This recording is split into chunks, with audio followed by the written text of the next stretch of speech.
Bismillahirrahmanirrahim. Alhamdulillah wassalatu wassalamu ala Rasulillah wa ala alihi wa sahbihi wa mawalah, amma ba'd.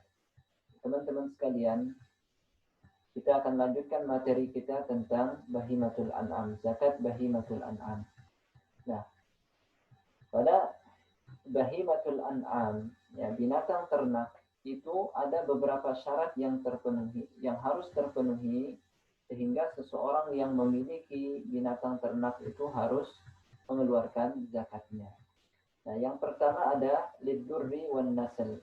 Jadi tujuan dia ya menggembalakan atau memiliki bahimatul an'am tersebut adalah untuk diperah susunya atau untuk dikembangbiakkan.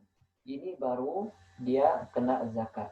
Namun kalau dengan tujuan yang lain, dia tidak kena dengan zakat bahimatul an'am. Contoh misalnya, ada seseorang dia memiliki ya beberapa bahimatul an'am, ya memiliki binatang ternak. Namun tujuannya adalah untuk dijual kembali. Apakah dia wajib zakat?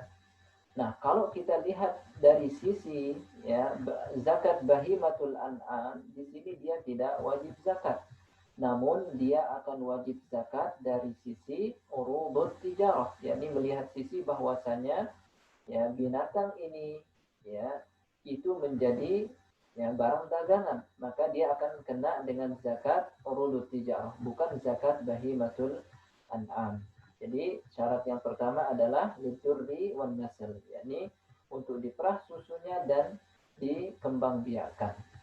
Kemudian syarat yang kedua ada sa'imatu aktaril haul, yakni binatang tersebut ya digembalakan. Ini syaratnya, yakni harus binatang tersebut digembalakan. Bagaimana kalau seandainya ya binatang tersebut diberikan atau dicarikan pakannya, apakah wajib zakat? Jawabannya adalah tidak. Ya, jadi yang wajib zakat itu adalah yang digembalakan di padang rumput ya atau di ladang atau yang semisalnya.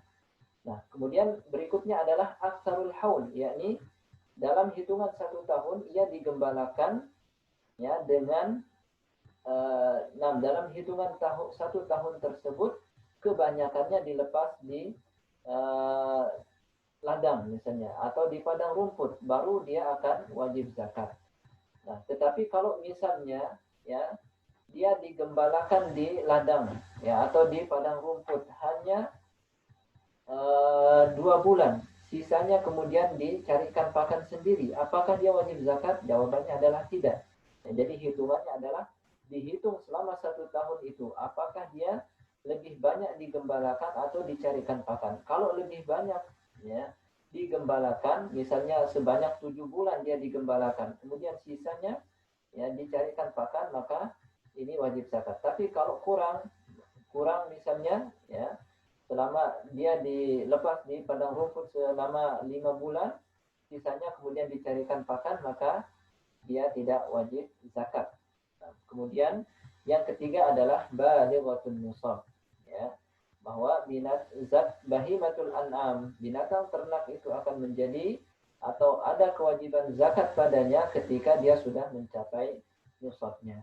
Ya, nisab sudah kita sebutkan di awal materi. Nah, lalu kita ingin tahu ya bahimatul an'am ini apa saja yang termasuk bahimatul an'am yang harus dikeluarkan zakatnya. Di sini ada beberapa bahimatul an'am. Yang pertama adalah ada al-ibil, yakni unta. Unta wajib zakat. Berapa nisabnya? Nisabnya adalah 5. Nah, berapa yang harus dikeluarkan? Nah, untuk lebih jelasnya atau lebih rincinya, insya Allah akan dibahas di kemudian ya. Nah, insya Allah akan dibahas pada pembahasan kitab-kitab yang lebih luas nantinya. Nah, jadi nisab untuk ibil, untuk unta itu 5 ekor. Kemudian yang berikutnya ya, yang termasuk bahimatul an'am yang harus dikeluarkan zakatnya ada al-baqar, yakni sapi. Nah, berapa nisab sapi sehingga dia harus dikeluarkan zakatnya? Ya, jawabannya adalah 30 ekor. Ketika seorang memiliki 30 ekor sapi, ya, dengan syarat-syarat yang telah kita sebutkan di atas, maka dia harus mengeluarkan zakatnya. Kemudian yang ketiga ada al-ghanam, yakni kambing. Ya. Nah, berapa nisabnya? Nisabnya adalah 40 ekor. Nah, jadi ketika seorang memiliki unta sebanyak 5 atau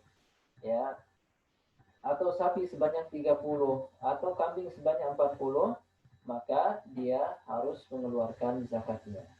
Hadza wa sallallahu ala nabiyyina Muhammad wa akhiru da'wana anil hamdulillahi rabbil alamin.